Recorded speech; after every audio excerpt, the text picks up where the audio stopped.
Feels like toxicity is being talked about more than ever now, with how bad it feels to have a toxic teammate on your team, with how often it's happening, and with Riot making those changes to pings but not really addressing toxicity. So, this is my scatter plot of different toxic actions you see teammates take, with the x axis being how toxic it is, and the y axis being what's the actual impact of this? How much does it affect your odds to win? So, right before I dive into it, I wanted to say thank you. I hit 300 subscribers today, and it made me really happy. So, thank you, everybody. Now, for the first toxic actions, these are actually the only two that I'm putting in the non toxic category. I think emotes and Mastery Flash, I don't think they're toxic at all. I mean, I have emotes turned off for enemies because I don't need to see that. Uh, I don't think there's anything wrong with it. I don't think it impacts your odds of winning. So that goes at no impact, not toxic. Then the barely toxic tier, these are actions that I would consider a little bit toxic, and some of them actually do have impact, like 1 to 2 question mark pings once. It's not that toxic, but it's certainly not helpful. And the main risk is that you're just gonna set somebody off. They're gonna say, "Oh, you question mark ping me. Now I'm gonna like flash in place," or I'm just gonna get really angry and play terribly the rest of the game. That can happen. It's unfortunate.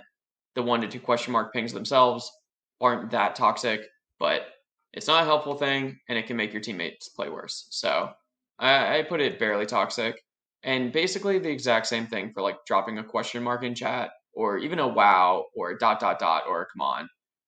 It's not really that toxic, but I think you're better off just not chatting at all unless it's like good job, we bear, end mid, whatever. So slight impact, slightly toxic, mostly because you can't predict what your allies are going to do when they get pinged. And then for, again, slightly toxic, but no impact at all. Anything you say in the last 5 seconds of the game, sure, it's possible to be extremely toxic in the last 5 seconds of the game. But if you're saying like GG easy or report barred, anything reasonable, top diff, these aren't nice things to say, but you're not really hurting anybody's gaming experience. If you say anything crazy, yeah, you should be reported. But if it's just the standard things, whatever. So what I think Riot should do about all of these in the barely toxic tier is nothing. It's fine. If you're getting that upset over these, maybe you need to turn all chat off. Maybe you need to turn team chat off too. Moving into the actual toxic actions, I see spam pinging the most. By this, I mean like you ping 6 times, then somebody else pings you back 6 times. Like I see it most commonly with jungle and mid, sometimes with my bot and support, but usually it's like jungle does something wrong, mid pings them 6 times, or even just mid dies solo and pings jungle 6 times. And I know that they just removed these pings, but you can still question mark ping or bait ping your jungler 6 times. And it's just nonstop, 6 pings every 15 seconds for the next 20 minutes, going back and forth. And at this point, it's affecting your play because you're paying less attention to the map. Like when my teammates start spam pinging, I really don't want to mute my jungler because I like hearing what they're saying. Like if they start pinging Baron at some point, I want to know that. But 9 out of 10 times, if they're in the process of spam pinging your mid laner, they're not gonna stop in 10 minutes or they're not gonna become helpful later. They're completely tilted. They're never gonna be helpful. It's best to just mute them. So that's pretty toxic. It's got minor impact. It definitely makes both the people pinging and the people who have to listen to that play worse. So I don't like it. And then in a similar vein, constant flame, but typing, it's pretty bad. It affects how you play. It's frustrating. I want people to just stop talking and do their best to win, but that's apparently impossible for too many players. I think that goes whether it's you're flaming an enemy or an ally.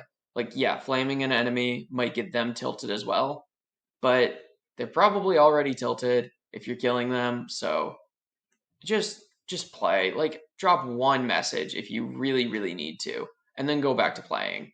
You try to keep in the barely toxic tier instead of the real toxic tier if you feel like you have to chat at all.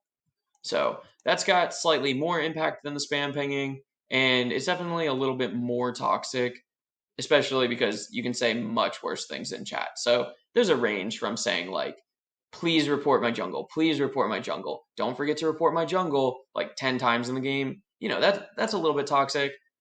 If you're like really going in on them, like saying stuff against any kind of, specific person, that's a lot more toxic. I think like somewhere in the middle is being like, oh, our jungler has 46% win rate. Of course it was over from the beginning. That's somewhere in the middle. It's all toxic. It all hurts your chances of winning. And then this one is probably about as toxic as Constant Flame with, I don't know, maybe a little bit more impact, but like wasting your summoners or your alt. Like, let's say you're the jungler, your top lane just took Krugs, you're mad, so you like alt in place, flash in place, whatever. Yeah, that just put you at a disadvantage for the next 5 minutes. So that's frustrating. It's pretty toxic. And what I think Riot should do about these, I don't expect them to because I know that some of the stuff is actually difficult to detect, especially like flashing in place or spam pinging. I don't think they'll ever do anything about that. But what I would like to see done is chat restricts for these people, maybe give them like a 2-day timeout. And I also think that if you're chat restricted, you should be reduced to like 2 of the same pings in a row. Because right now, everybody knows you can do 6 pings in a row. But is there really a use for 6 bait pings in a row? I think you should be able to do that ping like twice in a row if you're chat restricted. Because you can tell when somebody's chat restricted and they just ping all game and they don't say a word. It's frustrating. Now, getting into the extreme toxicity, this is the bad stuff where you're pretty much choosing to lose the game. So, very toxic, very high impact. Stuff like purposely tilting your teammates by taking their wave or smiting their cannon minion, or if you're a laner, doing jungle when it makes no sense at all. Like you have a big wave under your own tower. You could be catching free experience, but you're so angry that you just have to go take his Gromp, and then you have to go take his wolves. That's really toxic. It's frustrating for every single player on the team that you're actively making the game harder for your teammates. So it's high impact, it's toxic, it's so annoying. And then AFKing here, I'm actually going to say that AFKing is slightly less toxic, but it has a bigger impact. It's slightly less toxic because I understand being frustrated to the point of wanting to quit the game. I personally have not left a game since like, I don't know, 2014 when I was in high school and my parents said it's dinner time and I'm like, oh no, I thought this would be over, but it's a 55-minute game.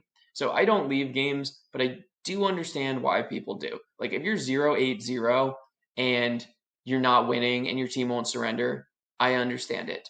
I don't agree with it. I don't support it, but I get it. And it honestly does your teammates a favor sometimes because then they might be able to surrender easier and they'll get LP loss reduction. So it's really not the worst thing, but yeah, it's still toxic and it guarantees that your team can't bounce back. Because if you're AFKing in a game that's close, that's super unfair. So I'm saying I understand why people AFK sometimes, other times I don't. And for this, I actually think that Riot's good at handling the AFKs. They're not good at like somebody purposely taking your wave or doing your jungle. But for both of these, what I would like to see is a scaling temporary ban into a perma ban. I think that exists for AFKs. I know it doesn't exist for taking your jungler's camps when it makes no sense. I know it doesn't exist for your jungler smiting your cannon when it makes no sense. I get it. That's hard to detect. I wish it could be fixed. It probably can't. So that's pretty extreme. I think it should be banned. And then the final 2 most toxic actions that I think somebody can take are just sprinting it down. Yeah, you just reduced your team's chances of winning from, maybe you were at like a 10% chance of winning. maybe you're at a 70% chance of winning and you're 1 in 5 talent mid and your bot lane's 10 and 2, but you decide if you can't carry, if you don't get ganks, you're going to lose. Whatever your odds were of winning before you started sprinting it down, now your odds of winning are like 1 in 500. So congrats. You lost the game by choice. It's the worst. It's the highest impact. It's so toxic. If like a friend of mine did this in game, I would literally stop being their friend. They could be like the best man at my wedding and I would stop being their friend. That's an exaggeration. But no, it's not okay. And then I think that there's actually one action that's more toxic than this, and it's following your ally to contest everything. This means just hovering your jungle the entire time, not even taking the camps that they're not at, but like fighting them for every small wolf, for every little raptor. Like anything you can take from them just makes you feel better. That's so toxic. Or running to their lane, trying to take their CS, and if they go to a different lane, like let's say you're mid, you run top, and then try to take all their CS, and then your top goes mid, you just follow them because it's no longer about you getting what you need. It's about denying your ally what they need. And somehow I think that's the most toxic action because you're not just frustrated, you're trying to make it as miserable of an experience for that one other person as you can. So for these two, if it could be detected, what I would like to see Riot do, permaban and therapy. I'm not joking. Therapy is really important, and so many people in League need it. If your day gets ruined because your jungler didn't gank as much as the enemy jungle ganked, and now you gotta grief like 6 games in a row, or even 1 game in a row, you have bigger problems in League. And I'm not using this as a joke. I think that if you're that angry of a person, you probably should just go to therapy and talk about what else is going on. Like, are you not good at your job? Do you not have a job? Did you swipe on 30,000 girls on Tinder and not one matched with you? Like, I can't get in the mindset of the people who grief this hard, but there's got to be more to it than League. So, yeah, we range from Riot should do nothing to Riot should permaban these people and they should seek therapy. That's my toxicity scatter plot. I expect people to feel differently about certain things. If you find that GG Easy is super, super reportable, sure, fine, whatever. If you think sprinting it down is okay, we're not friends. So, thank you for watching. This is my toxicity scatter plot.